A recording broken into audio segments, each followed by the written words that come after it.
Hey everybody, welcome to the latest edition of the Diamond Discussion. I am your host, Demetrius Woods, and this is episode number 50. I'm taking you along my road trip with me, and I've also got some fun fan giveaways throughout the show as well. So with that being said, let's get it started.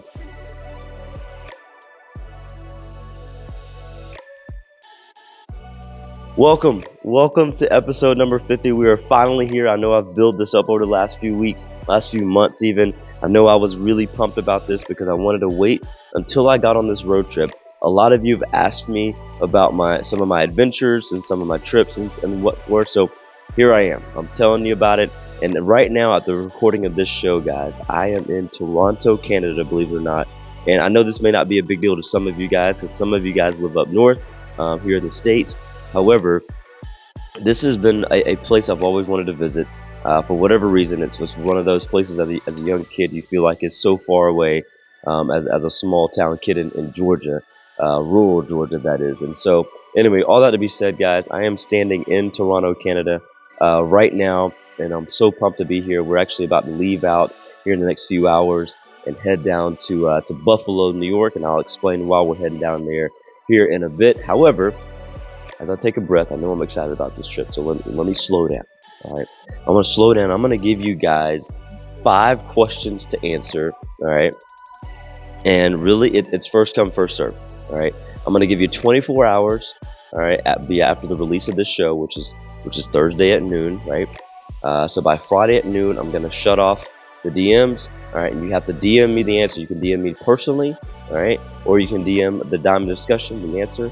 But if you DM it and you're right, you get the prize. All right, and the prize, because this is episode number 50, I am doing a $50 Visa card giveaway for each individual question. All right, so I'm giving away $250 at the conclusion of this show. And here is the first question. It pertains to day number 1 of my trip. All right, and it says, how long did it take us to get from Nashville to St. Louis? All right, and needs to be put in hours and minutes. The closest person to the answer wins the $50 gift card.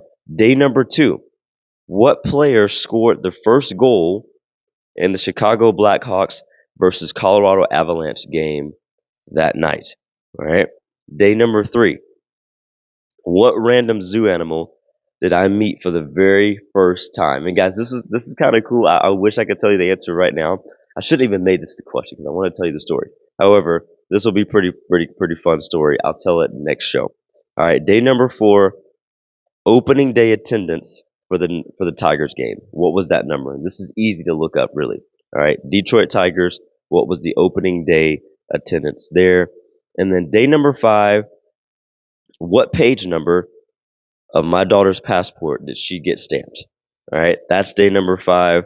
All right, so let me take you through the days, and I'll make the questions make even more sense to you guys as we go. But day number 1, guys, we left on our journey from Nashville, Tennessee, which is where we live right now, and we headed northwestish, over to St. Louis, Missouri. And guys, let me just tell you, man, that was just a fun trip in and of itself, right? Because you got 4.5 hours with the family.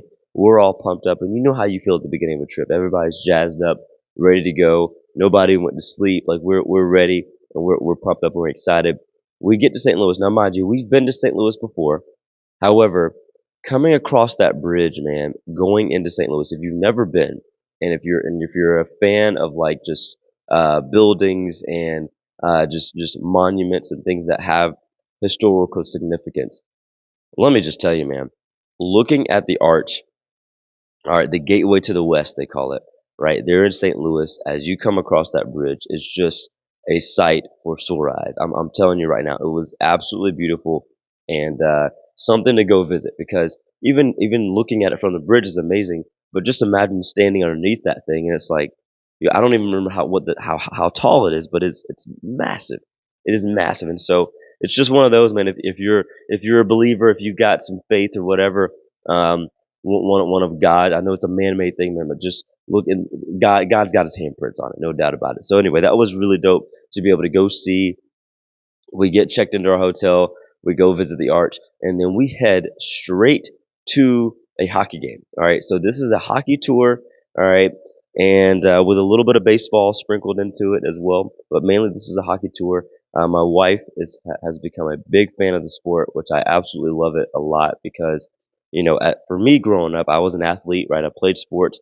My wife did not, and not that she wasn't interested in sports necessarily, but she just decided not to play. She went the artistical route in terms of painting and drawing and those type of things. But also, creatively speaking, she is an amazing singer. Um, and one that can create from a marketing standpoint nowadays like nobody's business. And so anyway, a little brag on my wife there. But my point is, it's so cool to see her be so infatuated with a sport, and she's chosen hockey as that sport. So we're making it happen to be able to go watch a hockey game at every single arena in the NHL. So that is why partly we're on this particular trip. And so we started with St. Louis because that is one of the closest places to Nashville to watch a hockey game. Um, I almost told you how long it took me to get there. Woohoo! Anyway, so so we watched the St. Louis Blues that night, guys. And let me just tell you, epic game. We could not have asked for a better first game. First of all, the St. Louis Blues Arena, beautiful, love it, worth it. Go see it. They're playing the Detroit Red Wings that night, and the game goes to overtime. Game goes to overtime, and let me just tell you, when we are going on these trips and seeing these teams play, we're always rooting for the home team unless they're playing one of our teams. Bethany, she's a big Nashville Predators fan, rightfully so. I also root for the Preds, and I am a big time Boston Bruins fan. And so because of that, if they're playing our teams, we're going to root for our teams, obviously. But otherwise, we're rooting for the home team. We love the home team atmosphere and the crowd and how everybody just kind of gets into things. And the Blues fans, man, they're 100% loyal. They're all in on their team. And ultimately, man, the Blues get the dub that night in an overtime victory. So that was day one for us. We traveled, we saw the Arch, and we got a chance to experience overtime hockey in St. Louis. Great stuff. All right. Day number two, we're breezing through, baby. Day number two, we get up and pretty much we get going right away for the most part. Okay, we get up, we get going, and right down the street from our hotel is this blues, okay, and not the team, but like blues, the music. It's a blues museum, right? And again, I'm not a history buff, I wouldn't say that, but I do like certain things about our history. And this blues museum, man, was really cool. It had a lot of information about the African American culture and the heritage and just some of the background of the blues and jazz and rock and roll even, and just kind of how a lot of music has blues background. It has as a base of blues within it. And so it was just really unique to be able to go experience that. So if you're ever in St. Louis and you got an hour to spare, you don't even really need that.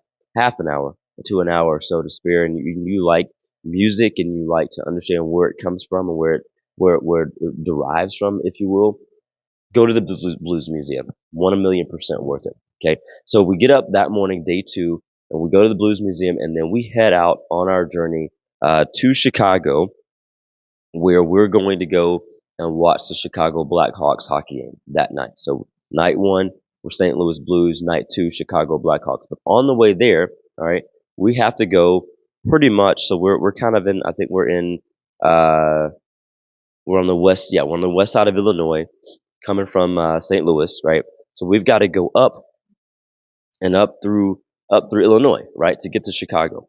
And let me tell you guys, man, this was cool to me. All right, again, I'm such a nerd when it comes to certain things, but this trip was mostly farmland, like nothing really uh, to say much about, right? It looks like Tornado Alley, honestly. And then we look it up. Illinois in 2024 had the most tornadoes out of any state in the country, the United States, by the way. So just fun fact there, if you're thinking about Illinois as a place to travel or move to, you want to consider the amount of tornadoes that they have. But anyway, all that to say, it looked like Tornado Alley. However, what was so cool to me is that I'm being from Eatonton, Georgia. I'm used to seeing farmland full of cows, right? Full of cows, just dairy. That was the mode of method of madness, if you will, there in Eatonton, Georgia, right? But I tell you, man, in Illinois, throughout across multiple cities there in Illinois, farmland, yes, but not with cows or horses or chickens or any of those things. It's full of windmills. Okay, full of windmills. And I've never in my life, because of where I'm from, I've never seen this many windmills in one space ever, right? And I'm talking miles and miles and miles of windmills. And so, of course, that provokes the question of like, how does this work really? Because I didn't think that the wind really made the windmills turn like that, right? I didn't know that it was going like that. But like basically, if you look at my hand, if my hand is the windmill, right? You can see this if you're watching this obviously live or on video, if you will. But if my hand's the windmill, the wind shoots, okay, through the windmill, and that's obviously what turns it. That creates the electricity that gets things going. And based on Google, if you will, these windmills can power entire cities, which is insanity to me, right? Like how is that even possible? So anyway, I'm doing more research on the windmill, man, because I think that is a just a crazy thing.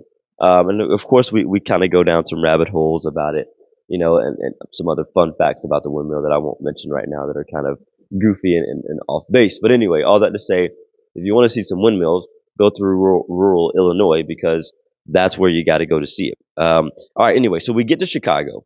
Okay, we get to Chicago, and we probably arrive an hour and a half before game time. All right, we usually try to get there, get into the arena 45 minutes to an hour before they drop the puck. And so we get there, man. We get to Chicago. We drop our stuff off at the hotel, and then we drive over to the arena. And man, let me tell you, we are sitting at the very top. All right, this time in Chicago, which was a cool experience. All right, being up all the way up at the top there. It was cold in that arena. I do remember that. But what I also remember is that this place, man, they get rocking for their team. Now, mind you, the Blackhawks share an arena with the Chicago Bulls basketball team. And of course, because we're at top, we can see the banners very easily. You got the Michael Jordan statue out there around the arena. You've got all the banners for the Bulls hanging up, all 6 championships there. The Blackhawks had, well, I think it was 2013 and 2015. They had a couple of runs and won the Stanley Cup final. So they've got the banners, they've got the retired jersey numbers, right? They've got the history there in Chicago. It's beautiful. It's a rich history there, right? This was one of the original 6 hockey teams ever, right? So again, the fan base is there, just much like the Blues. They're there, they're rocking, they're ready to roll. Okay. Now, again, we experienced another epic game. The Colorado Avalanche are in town. Unfortunately, this year the Chicago Blackhawks, they're one of the bottom feeder teams, right? However, they're going to come back. I know that. However, the Colorado Avalanche, though, they are a playoff bound team, a very good one, might I add, right? So this could have been an interesting game in terms of the Avalanche coming in, taking care of business, taking names, no questions asked. That was absolutely, positively not the case. All right. Blackhawks had the lead the entire game until the end. We've got 9.3 seconds left on the clock. The Avalanche score a goal and tie it in the third period, right? Right before the game ends. The Avalanche tie the game. Crazy stuff, right? Now we're going to overtime. And if you don't know anything about hockey, okay, they play 3 periods. Right? They play 3 20-minute periods, and then may the best team win at the end of that period, right?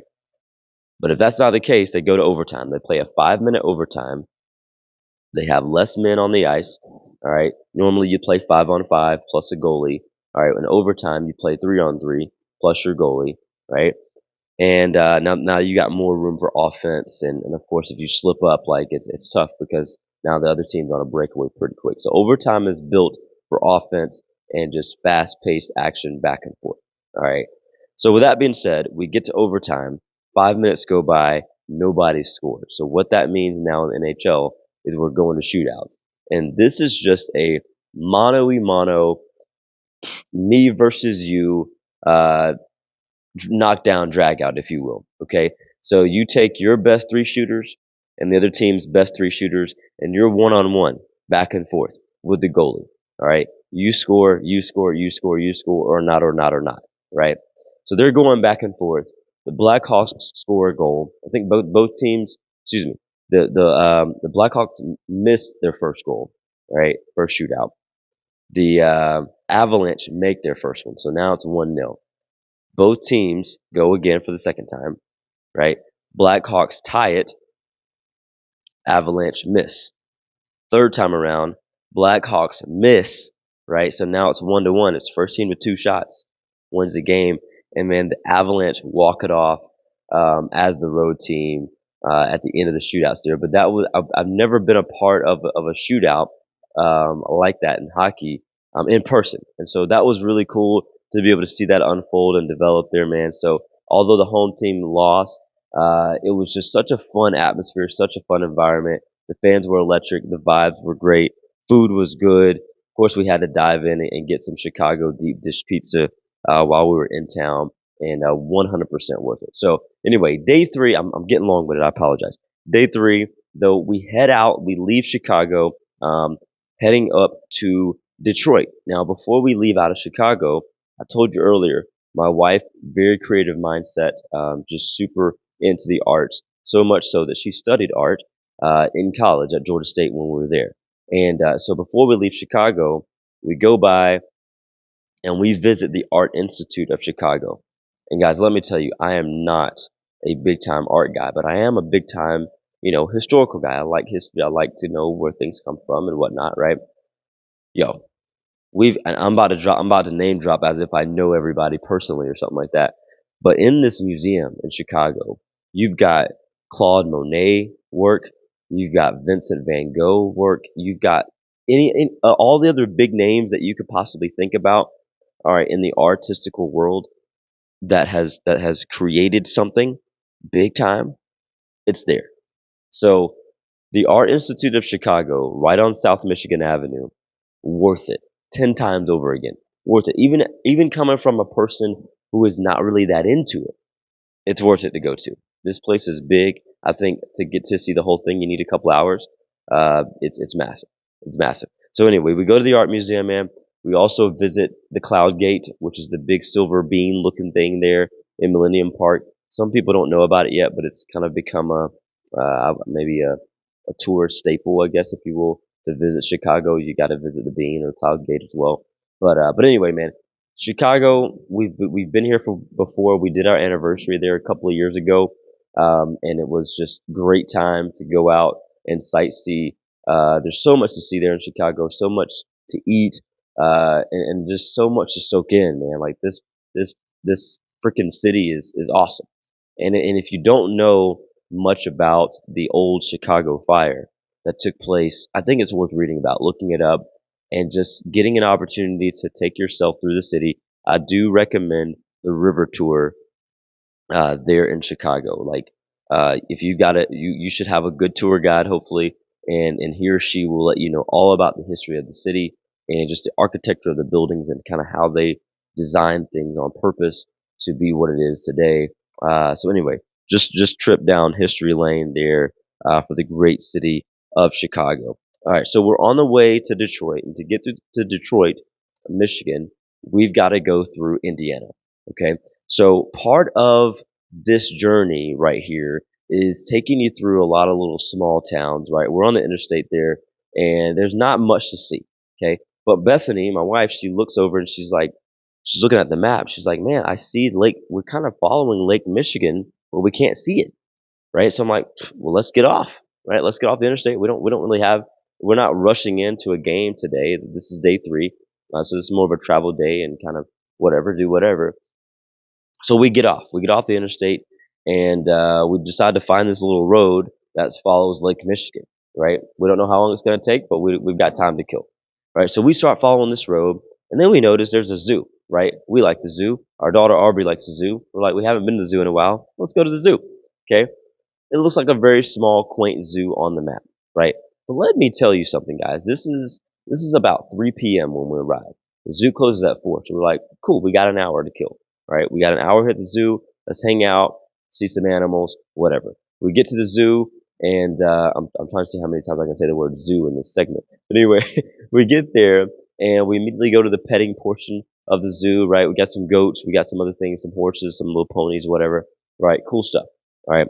However, however, we end our zoo trip 45 minutes, 50 minutes later with just epic epic interactions with these lions. Okay, obviously they're on the other side of the glass, but we've gone to the Atlanta Zoo, We've gone, I don't know how many, we've gone to San Francisco Zoo. We've gone to a lot of different zoos throughout our adulthood thus far, especially having a young one who likes animals, right? We've never gone to a zoo where the lions are this awake, number one. But not only are they awake, they're up and moving, like they're interacting with us, right? There's a male and a female, and man, let me tell you, the female she was like just kind of owning the territory a little bit, just going back and forth up at the window, like puts her paw up to the window. Now I don't know if that means she wanted to eat me or she just wanted to say hello. She looked like she just wanted some love, just wanted to be pet like another cat, but that could be me being naive. Whatever. The point is though, we're interacting with these lions, man, and it is super super cool. So all that to say, if you're ever passing through Michigan City, Indiana, go to their zoo. All right, 10, 12 bucks, not too expensive, but just it's enough to get around in less than an hour, and they've got really cool animals there. All right, so if you like animals, you like reading about animals, and you want to know a little bit more about them, go to the zoo. Absolutely, 1,000,000% worth it there. Okay, what do we do next? Okay, anyway, so we joined forces with I think it was Lakeshore Road. All right, and Lakeshore Road takes you along the coast of Lake Michigan. Okay, so we're going along the coast of Lake Michigan, following the water line there, and mind you, immaculate houses. Okay, immaculate houses, just beautiful stuff, chef's kiss type stuff, right?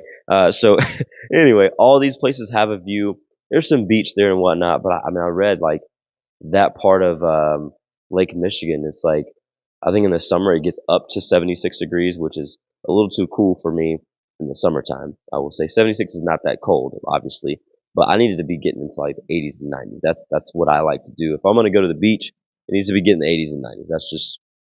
That's my cup of tea. All right. However, I'm sure there are beach goers in Lake Michigan, no doubt about it, for sure. Okay. So anyway, we get to Detroit by now. We go for a little night swim at our pool. We get our workout in. We go to bed because our friends Ray and Susan back from Georgia, they drive up 15 hours from Georgia, all right, to meet us in Detroit to join us on the rest of our road trip. So this was day 3. They get there that night, like 9, 10 o'clock at night. All right. We hang out with them for a little bit. Everybody crashes out. We go to bed because the next morning we get up and we head out and we explore Detroit. And let me tell you, man, I've never been to Detroit in my life. In my mind, John, like I said, we've been to St. Louis, we've been to Chicago before, but Detroit is brand new for all of us, everybody in the group here, right? So me, my wife, my daughter, Ray, and Susan, right? Everybody, Detroit is new to all of us. Now, I think Ray's been, but just on business, like real quick, right? So we get up and we find this little diner, okay? Diner right downtown called Woodward Coney, all right? So if you're ever in Detroit, it's an old school diner, right? Great hospitality though, nice, soft spoken. If you catch her, just super soft spoken hostess, and she also waited on our table as well. But like, let me tell you, man, this is the food was great. We went for breakfast. The food was great, but it just took you back. It just took you back decades ago, basically. So it was not one of the more modern places there in Detroit that's been renovated and redone. Like you kind of got to go up this spirally looking staircase just to get to the bathroom. Like it's worth it. So Woodward Coney Diner, shout out to them. They're right downtown Detroit. So that's where we had breakfast, and then okay, and then we're heading down to the Detroit Tigers opening day baseball game. All right. Now, I've talked so much about the fan bases of each of these cities, right? But Detroit, oh yeah, everybody covered in orange and blue. Now, granted, I know it's opening day, but I have to believe that this is what a normal day of baseball looks like for Detroit because the waitress I just mentioned to you, she's got on Detroit Tigers gear. All right, we checked out a couple of other places to eat for breakfast. They just had crazy wait times. They all had Detroit Tigers gear. Everybody in the city, man, you're either in orange, blue, or both. So the Motor City was rocking that morning, ready for the Detroit Tigers game. They had, I think, a 1 o'clock or 1:10 first pitch for the game. We go to the game, man. Dude, let me just tell you, this was a game where you feel all the emotions of what baseball is about, right? If you like baseball, you wanted to be a part of this game because the fans were into it. The teams were both right there into it. Now again, these weren't either of these teams' first games, However, it was the Tigers' home opener, and so because of that, man, everybody just they brought out the stars for the national anthem and the play ball and just everything, right? That we had to fly over with the airplanes there, so like or the fighter jets rather. So it was just it was awesome, right? I think the final score was like 7-4. Let me make sure I don't tell you an answer. What was the next question there that I had? Okay, all right, yeah. So Carpenter hits 2 home runs in the game. Goes oppo one, hits one into right field off of the foul pole as well. He yanks that one down the line. There was another home run in that game as well. So like, yo, listen, a great game there in Detroit and worth it. Again, Comerica Park, I would say, has to rank near the top. I think I've been to now 20 ballparks. I'm trying to get to 30 uh, before I leave my 30s. So I'm 29 right now at the time of this show. I'll be 30 in May, and that gives me basically another season and a half here to finish the last 10. So anyway, that's my goal. But Detroit has to rank near the top, I would say, in terms of experiences because opening day was epic, but also the ballpark. I love the way it's situated. The skyline behind it is absolutely magnificent there. Just a lot of little nods to the city of Detroit as well. And then the history that goes with the city combined with what baseball means and what it's brought to that city as well. You got to go. You got to go. Completely worth it. Okay. So anyway, so we're at the Tigers game and we leave. Tigers win, right? Home team win. Love to see that. All right. They're playing the White Sox. And then we go to this little pizza joint, all right, right outside the stadium called Buddy's. Great place, great vibes. There was a podcast going on, or maybe whether a podcast or like a live radio show going on right in the middle of the place, which was so cool to see. A host of guests coming in. Everybody's just decked out in their Detroit Tigers gear. Again, just super loyal to the city type stuff, man. It was cool to watch that unfold. And then of course we grabbed some Detroit style pizza, which is traditionally like a rectangular shaped pizza. You know, when I read about this, I was like, okay, when I think about rectangular shaped pizza, I think about like my old lunchroom pizza from like elementary school. You know what I mean? Which was good, no doubt. But I'm like, okay. You know, anyway, but my point is though, it was not just that though. Although shout out to all of my cafeteria ladies, y'all were fabulous, right? However, this was better. All right. So if you want some Detroit style pizza, okay, go get you some in Detroit. It's worth it. And I also heard like there's other places that sell it, but like you got to go into the heart of Detroit, man, and get some of this stuff because it is. If you like pizza, it's worth it. Okay. All right. Last thing of day for number 4, we go to the Detroit Red Wings game. So this is a 2-for-1, right? We grab a baseball game in the afternoon. We grab a hockey game. I almost said soccer. We grab a hockey game that night, and what can I say, man? Walking over, all right, to the Detroit Red Wings arena from the baseball stadium. Um, First of all, I love the walk because when you get a chance to see a city going all in for their teams, for the pride of the area that they're in, and just enjoying the parties, enjoying the music, enjoying just all the live action that's taking place throughout the city. Like it's all going on, right? So we get to the Red Wings game, man, and again we end up with another great game. The Red Wings ended up winning that game 5-3, so it's just a lot of offense that day in general, right? Tigers they win 7-4. Red Wings win 5-3. So just a lot of offense, a lot of good quality stuff happening in both of those games, man. So it was really really fun. It was really fun, and we enjoyed it a lot. Okay, so day 5 arrives. Okay, day 5 arrives, and mind you, currently at the shoot of this show, this is the morning of day 6 here in Toronto. All right, day 5 arrives though. We're in Detroit, and we're making about a 4-hour drive up through the Canadian border into Toronto, specifically the province of Ontario. All right, so we're coming. We leave Detroit, and it was first of all so cool to just cross the border that way. We've never driven across the border ever. We've flown out of the country multiple times or taken a cruise ship or what have you to some different islands and whatnot, but like we've never driven out of the country. And it was so cool because I'm looking at the sign, just the nerd in me. I'm looking at the sign in Detroit, and it says "Bridge to Canada," and it says "No re-entry to USA."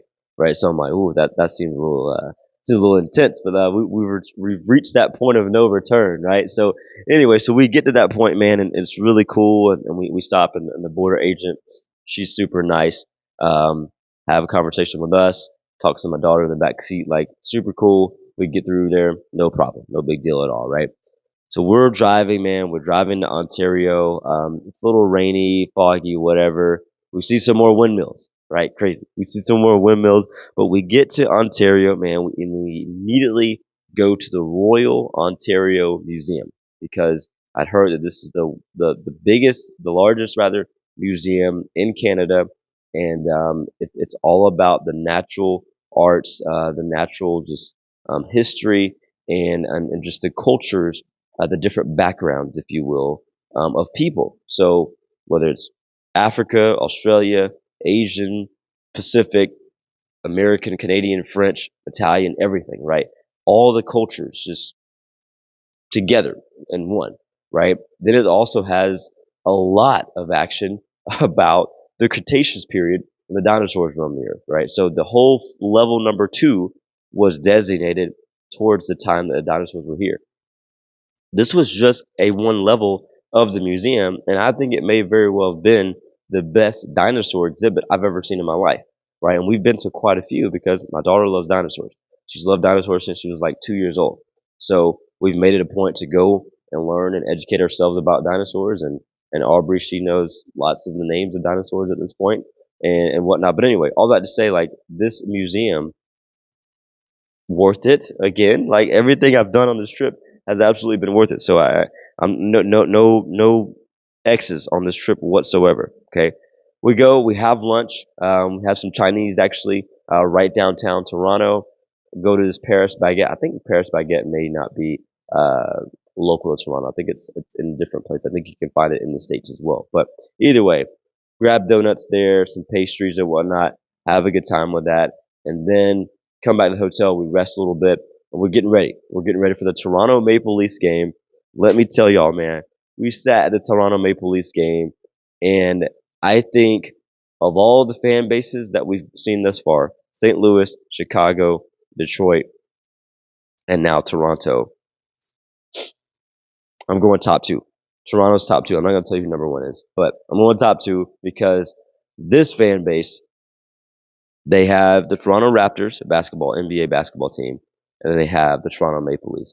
And you can tell when a city only has one or two teams because they're one or the other or both, right? But a lot of times they're just simply all in on whatever. And it was cool because everybody is in Maple Leafs gear. Like we stood out because we were not in blue, right? And Toronto Maple Leafs, man, they're playing the Columbus Blue Jackets. Blue Jackets are fighting for a playoff spot. The Maple Leafs are number one in the Atlantic Division in the Eastern Conference, and I'm thinking, we're about to get a knockdown, drag out type game. Like all the other games have been close, right? No, not tonight. Maple Leafs said, no, not tonight. Nylander and Robertson, if you know anything about hockey, two of their best scorers, they get out, man, and they get 2 goals apiece. And then, by the way, Austin Matthews chips in and grabs a goal. So 3 of their best scorers, they all get goals last night. And we were hoping Nylander or Robertson would get the hattie, or a hat trick rather. Let me just stop using lingo. A hat trick is when a guy scores 3 goals in the same game, right? Which everybody throws their hats out onto the arena for that purpose. But anyway, all that to say, man, crazy, awesome game. Even though it was a 5-0 shutout, the Maple Leafs, man, they absolutely dominated the game, and it was really unique to see, like I said, that fan base in Scotiabank Arena just go all in for their team, and so that was really cool. So let me wrap this up because it's time for breakfast. I'm getting hungry, and I don't know how long I've been recording. So anyway, day 6 is today. We're heading to Buffalo, New York, and I'm gonna probably tell you about day 6 through 9 again next week, just like in a brief 5-minute synopsis. But day 6 today, we're leaving to go to Buffalo, New York, which is about 2 hours away. I want to head down, back down to the United States, and on our way down, we're going to stop by Niagara Falls to the Canadian side and the U.S. side just to see what it looks like. Check it out. I know there's this big debate about which side of the falls you need to be on, see the best views. So hopefully we'll get an opportunity to settle that debate today. Um, we're also going to Buffalo, New York for a hockey game. I know you were guessing that. All right. And they're playing my Boston Bruins. So, as I said before, we always root for the home team unless they're playing one of our teams. All right. Because I'm a Bruins fan, I'm blacking it out for my boys. And hopefully my Bruins can get a dub tonight. We'll see. Tomorrow will be day 7. We're going to be leaving Buffalo, heading down to Pittsburgh, Pennsylvania. And in Pittsburgh, we don't have a hockey game that day. We actually have baseball. Pittsburgh Pirates playing the St. Louis Cardinals.